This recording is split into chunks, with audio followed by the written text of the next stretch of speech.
ನಮಸ್ತೆ. 29/4/2025 ಮಂಗಳವಾರ ದಿನ ಶುಕ್ಲ ಪಕ್ಷ. ಇವತ್ತು ತುಲಾ ರಾಶಿಯವರಿಗೆ ಚಂದ್ರಾಷ್ಟಮ ಉಂಟು. ಆದ್ದರಿಂದಾಗಿ ನೀವು ಗಮನ ಕೊಡಿ ಎಲ್ಲ ವಿಷಯಗಳಲ್ಲೂ. ಇವತ್ತಿನ ತಿಥಿ ಮತ್ತು ನಕ್ಷತ್ರಗಳನ್ನ ನೋಡೋಣ. ತಿಥಿ ಅನ್ನೋದು ಚಂದ್ರನಕ್ಕೂ ಸೂರ್ಯನಕ್ಕೂ ಇರುವ ಸಂಬಂಧ. ಇದರಲ್ಲಿ ಅಲ್ಲಿ ಚಂದ್ರನಕ್ಕೂ ಭೂಮಿಗೂ ಕೂಡ ಸಂಬಂಧ ಬರುತ್ತದೆ. ಯಾಕಂದರೆ ತಿಥಿಯ ಮೇಲೆ ನಕ್ಷತ್ರ, ನಕ್ಷತ್ರದ ಮೇಲೆ ರಾಶಿ, ರಾಶಿಯ ಮೇಲೆ ಗ್ರಹಗಳು, ಅದು ಒಂದಕ್ಕೊಂದು ಲಿಂಕೆ. ಅದು ಪೂರ್ತಿ ತಿಳ್ಕೊಳ್ಳೋರಿಗೆ ಅದು ಸರಿಯಾಗಿರುತ್ತೆ. ಇವತ್ತಿನ ದಿನದಲ್ಲಿ ಮತ್ತಷ್ಟು ವಿಶೇಷಗಳು ಅಂದರೆ ದ್ವಿತೀಯ ಅಂತಂದರೆ ಎರಡನೇ ತಿಥಿ ಅಂತ. ಅಂದರೆ ಅಮಾವಾಸ್ಯೆ ಆದ ಮೇಲೆ ಬರೋದು ಶುಕ್ಲ ಪಕ್ಷ. ಹಂಗಾಗಿ ಶುಕ್ಲ ಪಕ್ಷದ ದ್ವಿತೀಯ ತಿಥಿ ಇದೆ. ಸಂಜೆ 5:31:13 ಆಮೇಲೆ ಮೂರನೇ ತಿಥಿ ಅನ್ನುವ ತೃತೀಯ ಬರುತ್ತದೆ.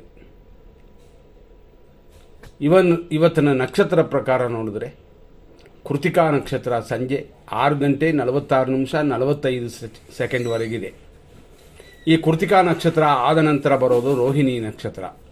ಕೃತಿಕಾ ನಕ್ಷತ್ರ ಇರುವವರೆಗೂ ಸಿದ್ಧಿ ಉಂಟು, ಅನುಕೂಲವಿದೆ, ಹೆಚ್ಚಿನ ದೋಷಗಳಿಲ್ಲ. ಆದರೂ ಕೃತಿಕಾ ನಕ್ಷತ್ರದಲ್ಲಿ ಮುಹೂರ್ತ ಕಾರ್ಯಗಳು ಮಾಡೋದಿಲ್ಲ. ಆಮೇಲೆ ಬರುವಂಥ ರೋಹಿಣಿ ನಕ್ಷತ್ರ ಅಂದರೆ ಸಂಜೆ 6:47 ಮೇಲೆ ಬರುತ್ತದೆ. ದಿನ ಪೂರ್ತಿ ಇರುತ್ತದೆ. ಕುಲವೃದ್ಧಿ ಅಮೃತ ಅಂತ ಕೂಡಿ ಬರುತ್ತದೆ. ಆದ್ದರಿಂದ ಶುಭವಾಗಿದೆ. ಆದ್ದರಿಂದಾಗಿ ಸಂಜೆ 6:47 ಮೇಲೆ ಶುಭ ಉಂಟು. ಇದನ್ನು ತಿಳಿದು ನಿಮ್ಮ ಕಾರ್ಯಗಳನ್ನ ಮಾಡಿಕೊಳ್ಳಿ.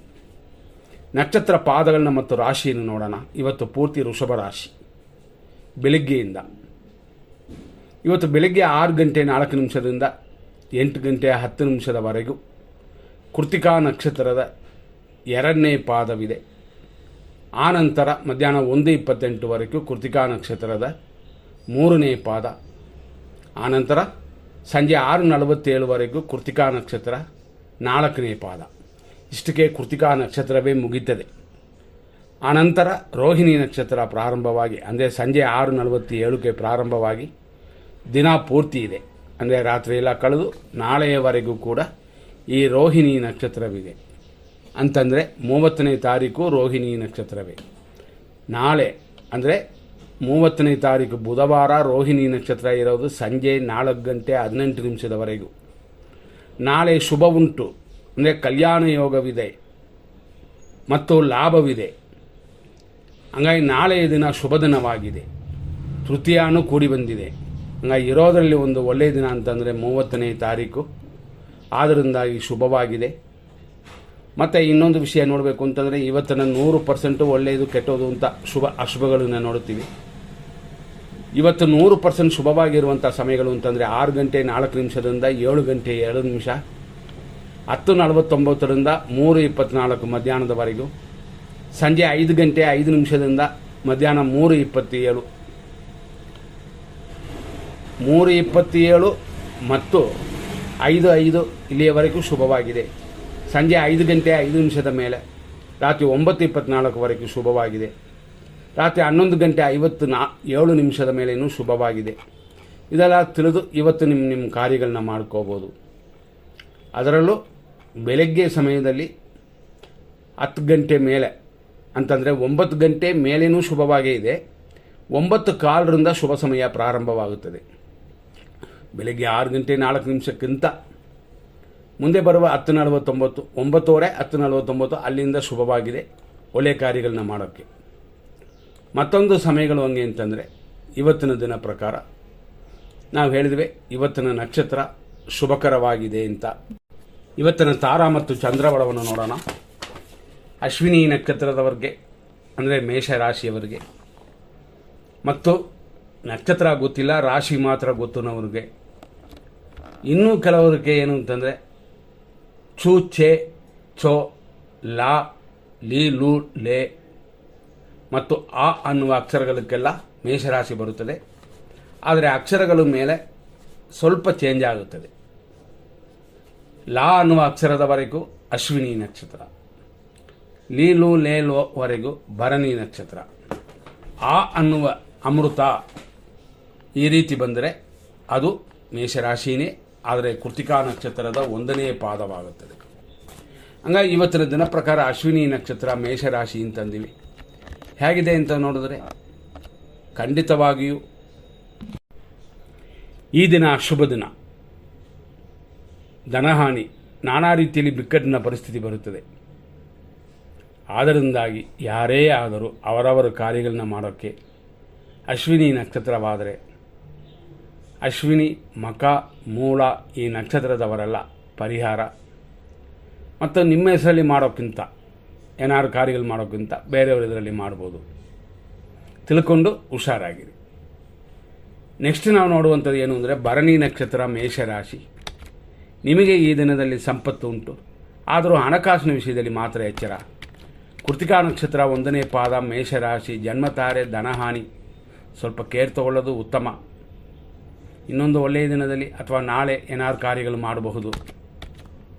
ಕೃತಿಕಾ ನಕ್ಷತ್ರ ವೃಷಭ ರಾಶಿ, ಜನ್ಮತಾರೆ ಮತ್ತು ಶರೀರ ಸುಖ, ದೇವರಿಗೆ ಏನಾದ್ರು ಚಿಕ್ಕ ಚಿಕ್ಕ ಖರ್ಚುಗಳನ್ನ ಮಾಡಿ ಯಾರಿಗಾದ್ರು ಸಹಾಯ ಮಾಡುವಂಥದ್ದು ಉತ್ತಮ. ರೋಹಿಣಿ ನಕ್ಷತ್ರ ವೃಷಭ ರಾಶಿಯವರಿಗೆ ಪರಮ ಮಿತ್ರಧಾರೆಯಾಗಿ ಶುಭ ದಿನವಾಗಿದೆ.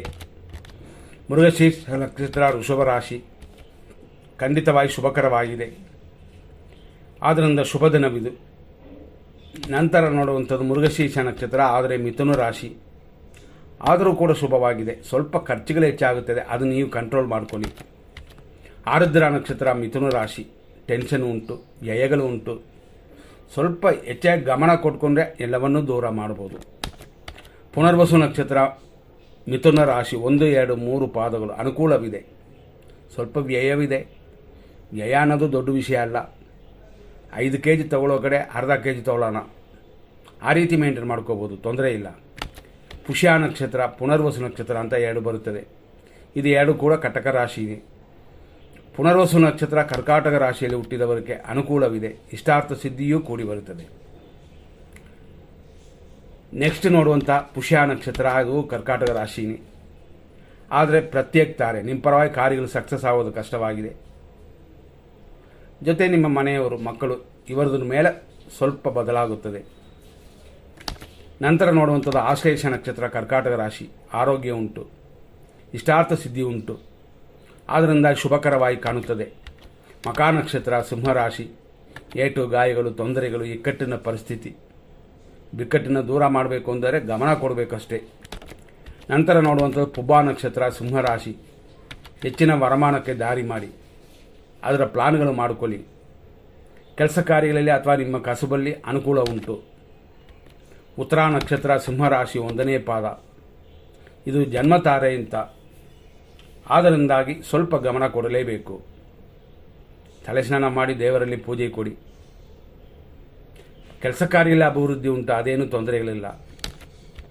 ಉತ್ತರ ನಕ್ಷತ್ರ ಕನ್ಯಾ ರಾಶಿ, ಹೇಳಿದಂತೆ ಜನ್ಮತಾರೆ, ದೇವರಿಗೂ ಪೂಜೆ ಕೊಡಿ. ಕಾರ್ಯಗಳಲ್ಲಿ ಅಡೆತಡೆ ಇದೆ, ವಿನಾಯಕನ ಖಂಡಿತ ಪೂಜೆ ಮಾಡ್ಕೋಬೇಕು. ಹಸ್ತ ನಕ್ಷತ್ರ ಕನ್ಯಾ ರಾಶಿ, ಪರಮ ಮಿತ್ರ ತಾರೆ ಇದೆ, ಆದ್ದರಿಂದ ಮಿತ್ರರಿಂದ, ಗುರುಗಳಿಂದ, ಬೇರೆಯವರಿಂದ ಸಹಾಯನ ಪಡ್ಕೊಳ್ಳು. ನಂತರ ನೋಡುವಂಥದ್ದು ಚಿತಾ ನಕ್ಷತ್ರ ಕನ್ಯಾ ರಾಶಿ, ಖಂಡಿತ ಮಿತ್ರ ಧಾರೆಯೇ, ಸ್ವಲ್ಪ ಕಾರ್ಯ ತಡೆಯೂ ಜೊತೆಯಲ್ಲಿದೆ, ತಡೆಗಳನ್ನು ಹೊಡೆದಾಕಿ. ನಂತರ ನೋಡುವಂಥ ಚಿತಾ ನಕ್ಷತ್ರ ತುಲಾರಾಶಿ, ಮಿತ್ರಧಾರೆ, ಆದರೆ ಆರೋಗ್ಯದ ಕಡೆ ಹೆಚ್ಚಾಗಿ ಗಮನ ಕೊಟ್ಕೊಳ್ಳಿ. ಸ್ವಾತಿ ನಕ್ಷತ್ರ ತುಲಾರಾಶಿ, ಟೆನ್ಷನ್ ಉಂಟು, ರೋಗ ವೃದ್ಧಿ ಉಂಟು, ಹೆಚ್ಚಾಗಿ ಗಮನ ಕೊಟ್ಕೊಳ್ಳಿ, ದೂರ ಮಾಡ್ಬೋದು. ರಾಹು ಗ್ರಹ ಪೂಜೆ ಅಥವಾ ಶಾಂತಿ, ರಾಹು ಗ್ರಹಕ್ಕೆ ಉದ್ದಿನ ಕಾಲು ಇಟ್ಟು ಪೂಜೆ ಮಾಡಿಕೊಳ್ಳಿ, ಉತ್ತಮವಾಗಿರುತ್ತದೆ. ವಿಶಾಖ ನಕ್ಷತ್ರ ತುಲಾರಾಶಿ, ಅನುಕೂಲ, ರೋಗ ವೃದ್ಧಿ ಎಲ್ಲ ಉಂಟು. ಹಂಗಾಗಿ ಆರೋಗ್ಯದ ಕಡೆ ಅಂತಂದರೆ ಊಟ ತಿಂಡಿ ಮೇಂಟೈನ್ ಮಾಡಿದ್ರೂ ಕೂಡ ಸರಿ ಹೋಗುತ್ತದೆ ಅಂತ. ವಿಶಾಖ ನಕ್ಷತ್ರ ವೃಶ್ಚಿಕ ರಾಶಿ, ಅನುಕೂಲವಿದೆ, ಸುಖ ಉಂಟು, ಹಂಗಾಗಿ ಶುಭ ದಿನವಾಗಿದೆ ಇದು. ಅನುರಾಧ ನಕ್ಷತ್ರ ವೃಶ್ಚಿಕ ರಾಶಿ, ಶುಭವಲ್ಲ, ಆದ್ದರಿಂದಾಗಿ ಕಾರ್ಯಗಳಲ್ಲಿ ಮುನ್ನೆಚ್ಚರಿಕೆ ಬೇಕು, ನೋಡ್ಕೊಂಡು ಮಾಡಬೇಕಾಗ್ತದೆ. ಜ್ಯೇಷ್ಠ ನಕ್ಷತ್ರ ವೃಶ್ಚಿಕ ರಾಶಿ, ಆರೋಗ್ಯವು ಅಭಿವೃದ್ಧಿಯು ಉಂಟಾಗುತ್ತದೆ. ಮೂಲ ನಕ್ಷತ್ರ ಧನುಸು ರಾಶಿ, ಏಟು ಗಾಯಗಳು, ಆದರೂ ಶತ್ರು ಕಾಟವಿಲ್ಲ, ಪೂರ್ವಾಷಾಢ ನಕ್ಷತ್ರ ಧನುಸು ರಾಶಿ ಸಂಪತ್ತಿದೆ, ಅದರ ಪ್ಲಾನ್ಗಳನ್ನ ಮಾಡಿಕೊಳ್ಳಿ. ಲೋನ್ಗಳಿಗೆ ಅಪ್ಲೈ ಮಾಡ್ಬೋದು. ಶತ್ರು ಕಾಟವಿಲ್ಲ. ಉತ್ತರಾಷಾಢ ನಕ್ಷತ್ರ ಧನುಸು ರಾಶಿ ಜನ್ಮತಾರೆ ಇದು. ಶತ್ರುನಾಶವೂ ಉಂಟು. ಆದ್ದರಿಂದಾಗಿ ಯಾವುದೇ ಕಾರ್ಯಗಳಾದರೂ ದೈವಶಕ್ತಿ ನಿಮ್ಮನ್ನು ಉನ್ನತವಾಗಿ ತರುತ್ತದೆ. ಉತ್ತರಾಷಾಢ ನಕ್ಷತ್ರ ಮಕರ ರಾಶಿ ಜನ್ಮತಾರೆ ಕಾರ್ಯವಿಘ್ನ ಶುಭವಾಗಿಲ್ಲ. ಒಂದು 40% ಇದೆ ಅಷ್ಟೇ. ಶ್ರವಣ ನಕ್ಷತ್ರ ಮಕರ ರಾಶಿ ಪರಮ ಮಿತ್ರತಾರೆ ಸ್ವಲ್ಪ ಕಾರ್ಯವಿಘ್ನ. ಸಹಾಯಕ್ಕೆ ಯಾರನ್ನಾರು ಜೊತೆಲಿಟ್ಕೊಳ್ಳಿ. ಧನಿಷ್ಠ ನಕ್ಷತ್ರ ಮಕರ ರಾಶಿ ಮಿತ್ರಧಾರೆ ವಿಘ್ನಗಳಿಲ್ಲದೆ ಕಾರ್ಯಗಳಲ್ಲಿ ನೋಡ್ಕೊಳ್ಳಿ. ಧನಿಷ್ಠ ನಕ್ಷತ್ರ ಕುಂಭರಾಶಿ ಮಿತ್ರಧಾರೆಯು ರೋಗ ಭಯವೂ ಉಂಟು. ಆರೋಗ್ಯ ಮಾತ್ರ ಮೇಂಟೈನ್ ಮಾಡಿಕೊಂಡ್ರೆ ಸಾಕಾಗುತ್ತದೆ. ನಂತರ ನೋಡುವಂಥದ್ದು ಶತಭಿಷ ನಕ್ಷತ್ರ ಕುಂಭರಾಶಿ. ಟೆನ್ಷನ್ ಇದೆ, ರೋಗ ಭಯವಿದೆ, ಆರೋಗ್ಯ, ರೋಡಲ್ಲಿ ಹೋಗುವಂಥದ್ದು, ಮೆಟ್ಲು ಹತ್ತುವಂಥದ್ದು, ಮನೆಯಲ್ಲಿ ಅಡುಗೆ ಮಾಡುವ ಹೆಣ್ಣುಮಕ್ಕಳು ಇವರೆಲ್ಲರೂ ಸ್ವಲ್ಪ ಗಮನ ಕೊಡಿ.